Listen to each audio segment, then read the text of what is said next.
Tayo lang po ang bansa na miyembro ng ICC na walang legislation as to how to implement surrender.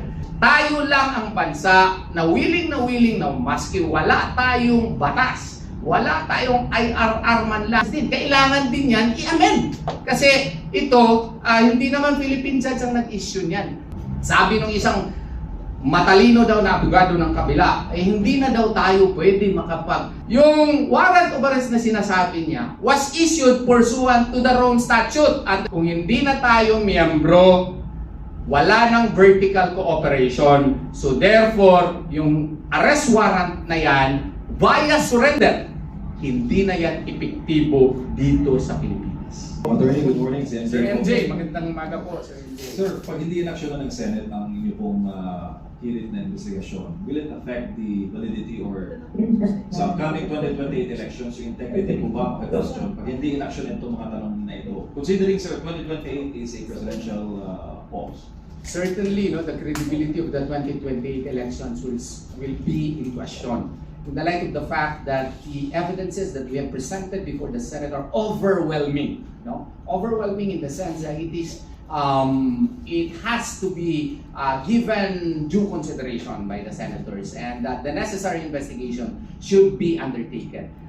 We have listed therein, all the complaints, almost all of the complaints, and we have attached the necessary evidences by way of support to our petition. So kung hindi po ito aaksyonan, yung kredibilidad ng ating 2028 elections baka maapektuhan po. Sana naman we pray to our good senators, no? Hindi naman po nag-pray sila Pastor Apollo Sikibuloy, Attorney Jimmy Bundok, Attorney Vic Rodriguez, Attorney Raul Ambino, si Doc Mata, no? Si Attorney JB Hinlo na maupo sila, no? Kung makita na marami pala silang supposedly votes, no? Wala naman dun, hindi naman yung part ng prayer. Ang prayer namin ay imbestigahan ito in aid of legislation para magawaan po ng mga batas, magawaan po ng mga remedial measures para itong mga irregularidad ay hindi na po mauulit sa 2028 elections.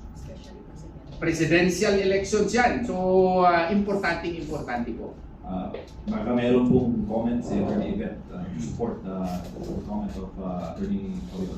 Yes, Sir FJ, no? Yung concern ko nga dito, pagpili ng liderato, no? Especially in light of what's happening sa ating bansa ngayon. Importante talaga na maihalal yung mga karapat-dapat na umupo, na sisiguraduhin na yung mga nangyayari ngayon hindi na mauulit.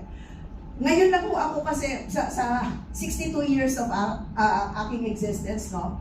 Isa po sa kasaysayan ng Pilipinas na tila nagsanib-puwersa talaga ang lehislatura at ehekutibo.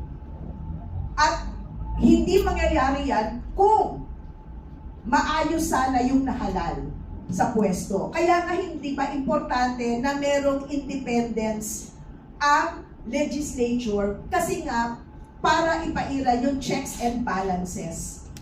Ano ba nangyayari ngayon? Kaya ngayon pa lang, hanggang maaga pa, maayos ang ating sistema ng paghahalal at mag-uumpisa yan sa isang credible na sistema na paiiralin sa 2028. Kaya hanggang maaga, kailangan ma-address po ito.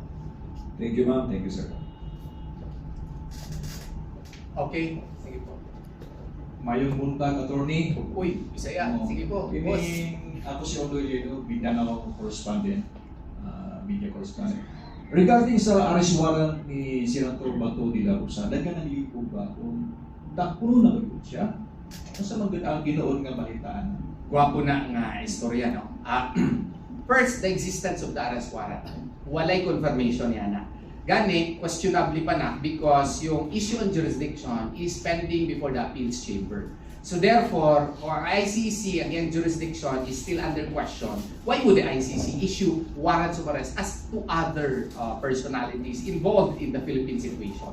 Pero, granting for the sake of argument nga na of course, bisan pag mo question ka, mo issue sila warrant nga na meron pa mang question on jurisdiction. Pero what if totoo? Yun nga ang kasi ombudsman ang nagsasabi na may kopya na siya. And under Article 87, Paragraph 3 of the Rome Statute, supposedly, request for cooperation is confidential. But why does the Ombudsman have a copy confirmed by the DILG Secretary who happens to be his brother? They are high officials of the government and they are presumed to be truthful and they are performing the duties as public officers. Kaya nga nagtataka din tayo, ombudsman naman siya, wala naman dun sa Article 11, Section 12, doon sa 1987 Constitution at saka sa 13, yung enumerations of functions, hindi naman siya na-appoint as ICC spokesperson or accredited agent. Bakit may kopya siya? Pero ganito po yan. Tayo lang po ang bansa na miyembro ng ICC na walang legislation as to how to implement surrender. If you have studied Austria, Germany, Canada, no, and 50 other states such as Albania and others, no, they have converted. Hello po, boss, magandang umaga.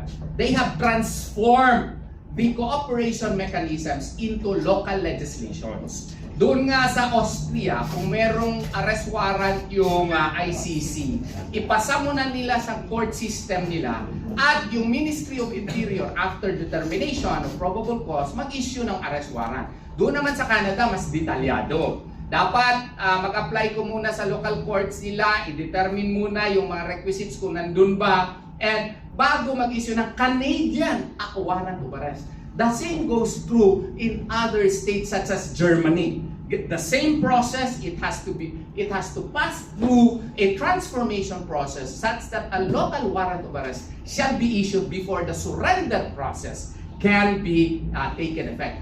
Tayo lang ang bansa na willing na maski wala tayong batas, wala tayong IRR man lang on surrender under Section 17. Wala pa natin in-amend yung ating constitution. Bakit kailangan ng constitutional amendment sa pagkakaalam ko? If you read Article 3, Paragraph 2 of the 1987 Constitution, warrants of arrest, the probable cause thereof, shall be determined personally by a Philippine judge. O, kung i-allow mo yung ICC warrant dito, hindi yan Philippine judge. That contradicts our 1987 Constitution. So therefore, that even requires a constitutional amendment, right? Liberty on a vote. The liberty of a vote cannot be impaired with unless there is a court order to that effect. Now, kung ang court order na ginagamit po dito, yung national security, ay ang mag-determine po Philippine judge din. Kailangan din yan i-amend.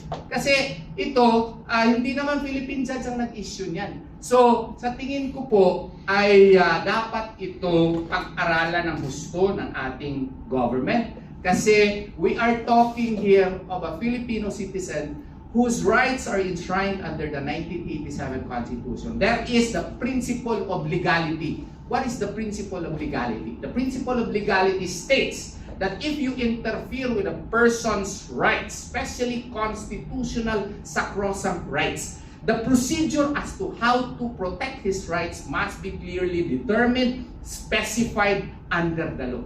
Dito, wala tayong proseso. Even Article 59, sabi ng isang matalino daw na abogado ng kabila, hindi na daw tayo pwede makapag-invoke daw ng provisions on the Rome Statute. With due respect to him, yung warrant of arrest na sinasabi niya was issued pursuant to the Rome Statute under Article 127 kasi ini-insist nila na meron pang jurisdiction. Kung in-issue yun pursuant to the Rome Statute, hindi kami maka-invoke ng Rome Statute by way of defense. Ang defense nga namin mainly is wala na tayong jurisdiction kasi wala na tayo yung matter under consideration under Article 127 para ma-trigger yung residual jurisdiction is that yung investigation should have been acted by the pre-trial chamber within the 1-year period between 2018 to 2019. Hindi nila ginawa yun 2021 na nila ginawa yun. Nag-request sila ng authorization sa pre-trial chamber March 2021. It was acted upon, approved on September of 2021. Anong ibig sabihin nun? Delayed na sila. Hindi naman po pwede eternal yung jurisdiction ng ICC dito na kesyo November 2011 up to March 2019. Meron silang jurisdiction dito at ngayon ka lang magpa-file. Hindi po pwede yun. dapat within the 1-year period, lahat ng mga issues doon, final nila kasi beyond that, local jurisdiction na. Why? Because our local courts are functioning, our prosecution offices are functioning. So, dapat dito yan sa Pilipinas. So, to answer your question as to how to effectuate the warrant of arrest, let us follow Judge Kimberly Prost. Judge Kimberly Prost of ICC. He was the drafter of Part 9 of the Rome Statute.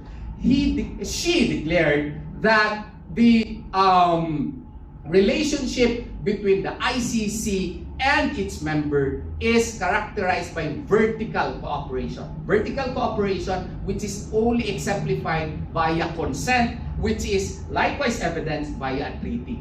If we are no longer a member or we are no longer part of the treaty, we could no longer invoke the vertical cooperation, which is opposed to a horizontal cooperation, extradition, state-to-state basis. So kumbaga, kung hindi na tayo miyembro, wala nang vertical cooperation. So therefore, yung arrest warrant na yan, via surrender, hindi na yan epektibo dito sa Pilipinas.